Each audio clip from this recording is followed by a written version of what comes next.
కుట్ర శ్రీనివాస్ గారు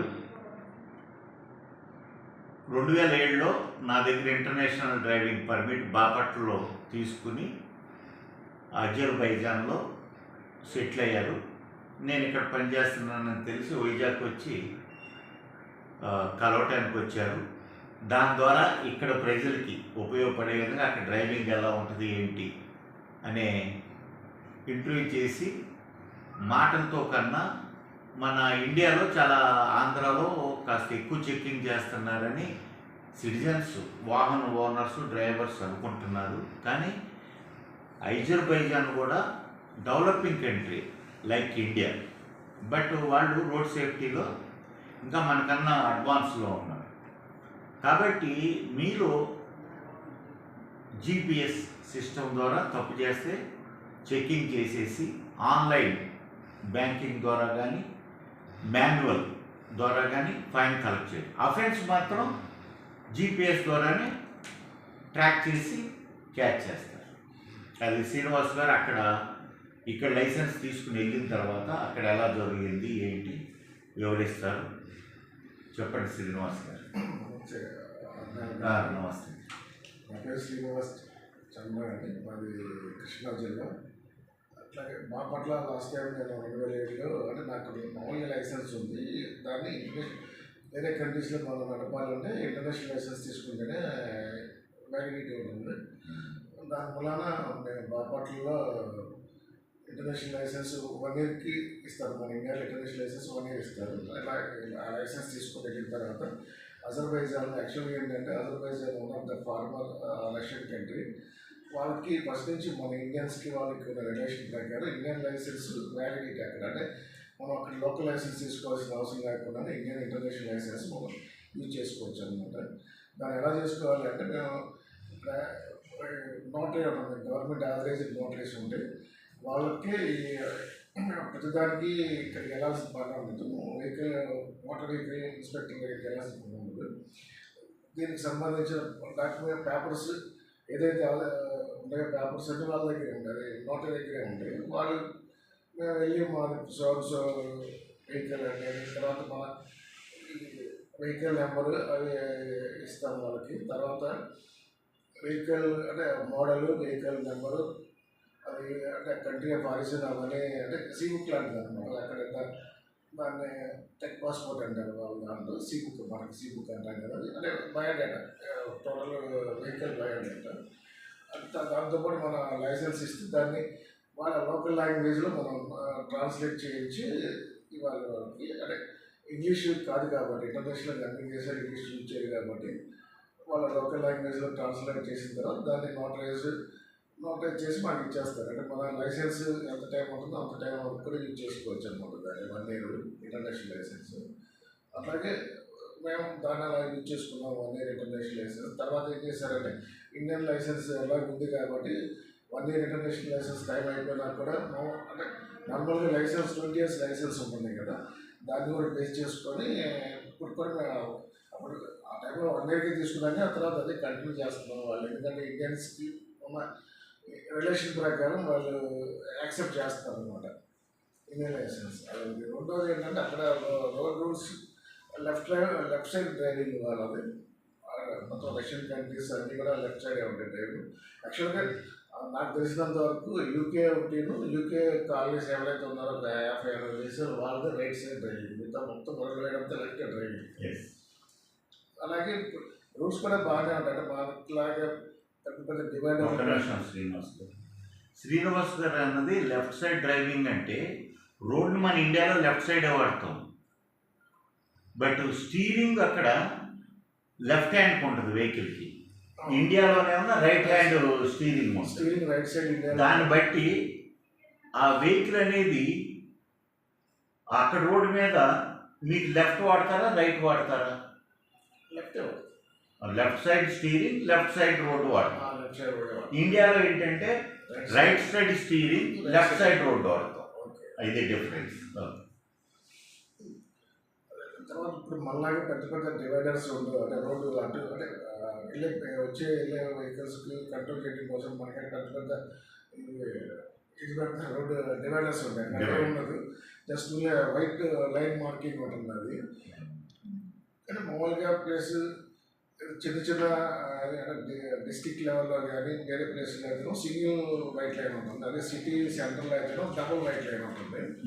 మనం ఎక్కడైనా వీళ్ళుంటారు కదా, అదే జీబ్రా లైన్ క్రాస్ చేయాలంటే ఎవరైనా జీబ్రా లైన్ కదా క్రాస్ చేయడానికి ఎవరైనా జీబ్రా లైన్ మీద కాలు పెట్టేయగానే వెహికల్స్ ఎక్కడో ఆగిపోతారు. అది జీబ్రా లైన్ క్రాస్ చేసేటప్పుడు వెహికల్ పాస్ అయితే వెహికల్కి పెనాల్టీ పడుతుంది అన్నమాట.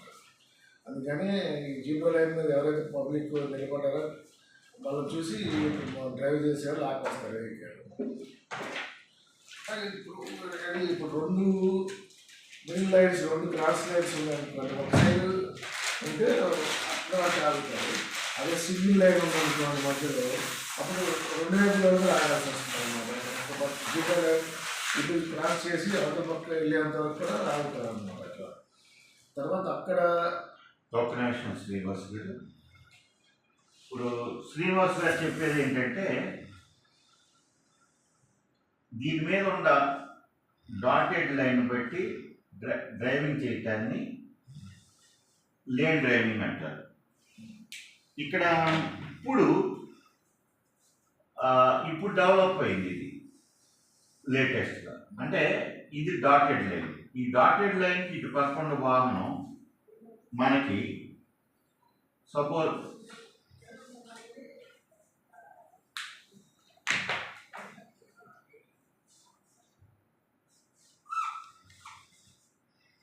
ఇటు వాహనం వెళ్తుంది అనుకోండి, ఇది డాటెడ్ లైన్ ఉంది, ఇది కంటిన్యూస్ లైన్. ఇప్పుడు ఈ డాటెడ్ లైన్ యువతల పక్కకుండా అయినా ఓవర్టేక్ చేయాల్సి వస్తే ముందు వాహనాన్ని ఇట్లా క్రాస్ చేసి ఇలా వచ్చి ఓవర్టేక్ చేయొచ్చు. కానీ ఇటుపక్క కంటిన్యూస్ లైన్ ఉండాయినా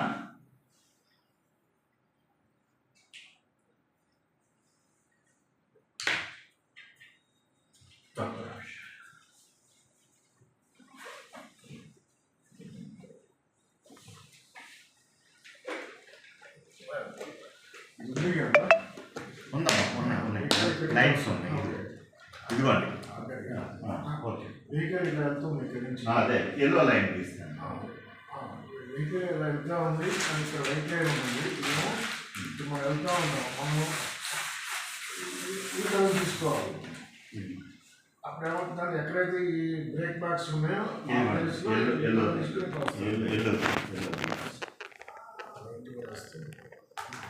వైట్ కావాలా?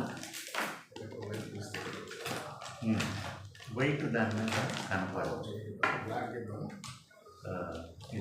ఎల్లో, రెడ్ ఉంది, రెడ్ అవసరం. తర్వాత వైట్ వచ్చి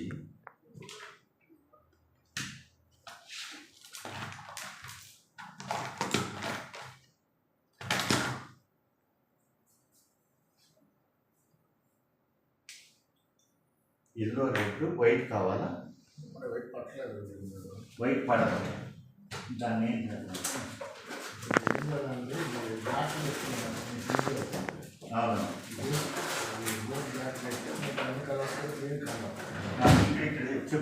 చెప్పండి. ఇప్పుడు ఆన్ చేసి ఓకే, ఇది వైట్ లైన్గా తీసుకుంటాం. ఓకే, మనం వైట్ లైన్ తీసుకుంటాం. ఇది వైట్ లైన్, ఇది మనం వైట్ లైన్ తీసుకుంటాం. వెహికల్ వస్తుంది, ఇక్కడ నుంచి వస్తుంది. వెహికల్ ఎక్కడి నుంచి ఇట్లా ఇలా వస్తానే ఉన్నాడు, వెహికల్ వస్తూ ఉంది. కానీ ఇతను యూటర్న్ తీసుకోవాలి. ఎక్కడ పడితే అక్కడ తీసుకోవడానికి అవకాశం ఉండదు. యూటర్న్ సడన్ ప్లేస్లో సేమ్ లైన్ ఏమవుతుందంటే ఇట్లా క్రాస్ ఇస్తే ఇట్లా మధ్యలో బ్రేక్ ఇస్తారు అనమాట. ఈ బ్రేక్ ఇచ్చిన ప్లేస్లో అతను ఇట్లా వచ్చి ఇలా యూటర్న్ తీసుకొని వెళ్ళవచ్చు. ఇట్లా అట్లాగే ఇటు నుంచి వచ్చే సేమ్ ప్లేస్లో ఉండదు అనమాట. ఇట్లా ఇటు నుంచి వచ్చే వెహికల్ అది పైనుంచి కిందకు వస్తుంది అనమాట. వెహికల్ వాళ్ళకి ఇక్కడ తీసుకోవడానికి లేదు, ఇట్లా రావడానికి ఇదే ప్లేస్ రావాలి. అలా ఇక్కడ కిందకు వచ్చిన తర్వాత ఈ ప్లేస్లో ఉంటుంది. కానీ ఇద్దరికి మధ్యలో గ్యాప్ ఉంటుంది. అంటే ఇది రెండు ఒకే చోట తీసుకున్నానుకోవాలి, డాష్ అవ్వడానికి కానీ ఏదైనా అవకాశం ఉండదు. అందుకని ఇటు ఇలా వచ్చే వెహికల్ ఇక్కడ ఉంటుంది, ఇటు నుంచి వచ్చే వెహికల్ ఇక్కడ వస్తుంది. అంటే ఇక్కడికి వచ్చిన తర్వాత ఇలా యూటర్న్ తీసుకుంటారు. అట్లా తర్వాత మీకు రోడ్డు మీదే మనకి మార్కింగ్ ఉంటుంది. అంటే బోర్డ్స్ ఉంటాయి, సైడ్ బోర్డ్స్ ఉంటాయి. అంటే ఎంత స్పీడ్ లిమిటేషన్స్ ఉంటాయి అన్నమాట. 60 వెళ్ళొచ్చు, 60, 90, 70, 120 అలా లిమిట్స్ ఉంటాయి. మనం ఇప్పుడు ఇక్కడ 120 ఉందనుకోండి, వీళ్ళు మ్యాక్సిమం 120 ±10% వెళ్ళొచ్చు. కానీ ఎందుకంటే ఎక్కువ వెళ్తే రాడార్స్ ఉంటాయి, అది ఎమ్మటే స్కాన్ చేసేసి సగం పోలీస్ స్టేషన్కి ఇన్ఫర్మేషన్ వెళ్ళిపోతుంది. అదేవిధంగా అది మరీ లేటెస్ట్ టెక్నాలజీ, మన మొబైల్ నెంబర్ కూడా కనెక్ట్ అయి ఉంటుంది కాబట్టి మనకు కూడా వచ్చేస్తుంది. ఎంత పెనాల్టీ పడింది ఏంటి అనేది కూడా మనకు కూడా కాపీ వచ్చేస్తుంది అనమాట. తర్వాత అక్కడ ఎలా ఉంటుందంటే వెహికల్ ఓనరు అంటే మనకి లైసెన్స్ ఉంది కదా అని చెప్పి వెహికల్ అని ఎవరైనా డ్రైవ్ చేయడానికి అవకాశం ఉండదు. ఎవరికైతే ఓనర్షిప్ ఉందో ఆయన ఒక ఇద్దరికి పర్మిషన్ ఇవ్వడానికి అవకాశం ఉన్నది. అతను పర్సన్ పేరు, అతని బయోడేటాతో సహా ఆర్టీఓ ఆఫీస్లో కానీ నోటరీలో కానీ ఇది తీసుకోవాలన్నమాట, పర్మిషన్ తీసుకోవాలి. వాళ్ళు నోటరైజ్ చేసి మనకు పర్మిషన్ ఇస్తారు ఇద్దరికి. ఎందుకంటే కంప్యూటరైజ్డ్ కాబట్టి మూడో వ్యక్తికి ఇవ్వడానికి అవకాశం ఉంది. యాక్సెప్ట్ చేయాలి, సిస్టమ్ యాక్సెప్ట్ చేయాలి ఇద్దరికి. ఈ ముగ్గురు కాకుండా వేరే ఇంకెవరైనా డ్రైవ్ చేస్తే రోడ్డు మీద పోలీసు వాళ్ళు ట్రాఫిక్ పోలీస్ పట్టుకుంటే అది వాళ్ళు దొంగతనం చేసిన దీని కింద వాడిని లోపల వేస్తారు, ఆ వెహికల్ కూడా సీజ్ చేస్తారు. తర్వాత పర్టికులర్ ఎవరైతే ఓనర్ ఉండి అతను వెళ్ళి ఎక్స్ప్లెయిన్ చేసుకుంటే వెహికల్ ఇస్తారు. కానీ సర్టెన్ రీజన్ ఉండాలి. ప్లస్ ఆల్రెడీ పెనాల్టీ మాత్రం కట్టాలి. రీజన్ ఉన్నా కానీ పెనాల్టీ కట్టాల్సిందే. సర్టెన్ రీజన్ అంటే ఎమర్జెన్సీ, హెల్త్ ప్రాబ్లమ్స్, అలాంటప్పుడే ఎక్స్క్యూజ్ ఉంటుంది. ఫైన్ పే చేసినా కానీ ఫైన్ అయితే పే చేయాల్సింది. సెకండ్ ఆప్షన్ ఉండదు, ఫైన్ పే చేయాల్సిందే. కాకపోతే ఏంటంటే వెహికల్ సీజ్ చేయకుండా రిలీజ్ చేసుకుంటే అవకాశాలు ఉంటాయి అన్నమాట. తర్వాత ట్రాఫిక్ పోలీస్ రూల్స్ బాగా స్ట్రిక్ట్గా ఉంటాయి. తర్వాత ఏదన్నా మనం బ్రిడ్జ్ క్రాస్ చేసాం అనుకోండి, అదే ఇప్పుడు హైవేస్లో ఉన్న టోల్ ట్యాక్స్ లాగా మనకి ఆల్రెడీ చిప్ ఉంటుంది. ఈ నెంబర్ ప్లేట్లోనే ఒక చిప్ ఉంటుంది అనమాట. ఆ చిప్లోనే కట్ చేసుకు అమౌంట్ కూడా పెట్టుకోవాలి, అది కట్ చేసుకుని వెళ్ళిపోతా ఉంటుంది. అట్లా ఒక్క నిమిషం శ్రీనివాస్ గారు. ఇప్పుడు శ్రీనివాస్ గారు చెప్పిన దాంట్లో ఈ ఆథరైజేషన్ అనేది తమిళనాడు గవర్నమెంటు ట్రాన్స్పోర్ట్ వెహికల్స్కి ఇస్తుంది. అంటే నా డ్రైవరు వీళ్ళిద్దరు డబుల్ డ్రైవర్లు ఈ బండిలో. అప్పుడు చెక్కింగ్ వాళ్ళు అడుగుతారు ఆథరైజేషన్ ఉందా అని. అది కానప్పుడు ఆ దొంగ బండి తీసుకొచ్చినట్టుగా ఎవిడెన్స్. అయితే ఇంకా ఆ దేశంలో అజర్బైజాన్లో ఇంకొంచెం అడ్వాన్స్ వెళ్ళి నాన్ ట్రాన్స్పోర్ట్ ఎల్లో ప్లేట్ బళ్ళకు కూడా వచ్చింది. ఇక్కడ ఇది వైట్ లైన్, ఇది ఎల్లో లైన్. వైట్ లైన్ అంటే ఏంటంటే నార్మల్, ఎల్లో అంటే కాషియస్, అంటే కొంచెం జాగ్రత్తగా ఉండమని. రెడ్కి వచ్చామా, ఇది ఎల్లో. దీనికి ఇది వైట్ లైన్ ఈ కలర్తో మనం చేస్తే ఇది వైట్ బోర్డ్ ఉంది కాబట్టి కనపడుతుంది కాబట్టి ఇట్లా పెయింట్ వేసాము. ఇది వైట్ అనగానే తెలుపు అనగానే నార్మల్ స్టేజ్, నెక్స్ట్ ఎల్లో అనగానే కాషియస్ స్టేజ్, తర్వాత రెడ్ అనగానే వెరీ డేంజర్ అని. వీటికి కాంబినేషన్స్ వాడతారు. వైటు ఎల్లో వాడారనుకోండి జాగ్రత్తగా ఉండమని. తర్వాత రెడ్ వైట్ వాడారనుకోండి నార్మల్లో కూడా వెరీ డేంజర్ అని. అలా కాకుండా ఎల్లో ప్లస్ రెడ్లో గీతలు వాడారనుకోండి వెరీ వెరీ కాషియస్గా ఉండాలి, డేంజర్ అని. తర్వాత శ్రీనివాస్ గారు చెప్పిన దాంట్లో ఇక్కడ HSRP high security registration plate, దాన్ని హెచ్ఎస్ఆర్పి అంటున్నారు. అది ఇప్పుడు లేటెస్ట్గా మన ఆంధ్రాలోనే ఇండియాలో ఉన్న ట్రాన్స్పోర్ట్ డిపార్ట్మెంట్స్ బెస్ట్ 5లో ఆంధ్ర ఒకటిగా ఉంది. అది ట్రాన్స్పోర్ట్ కమిషనర్స్ మంచి మంచి వాళ్ళు రావటం, టెక్నాలజిస్టు, ఐఏఎస్ ఐపీఎస్లు వాళ్ళు అడ్వాన్స్మెంట్ చేశారు. అందులో గౌతమ్ కుమార్ గారు అప్పుడు కంప్యూటరైజేషన్ స్టార్ట్ అయింది గిరిధర్ గారి టైంలో. తర్వాత దాన్ని ఇంకా ఆయన ఎంటెక్ ఐఐటి ఐఏఎస్ కాబట్టి ఆయన ఇంకా అడ్వాన్స్కి తీసుకెళ్ళారు.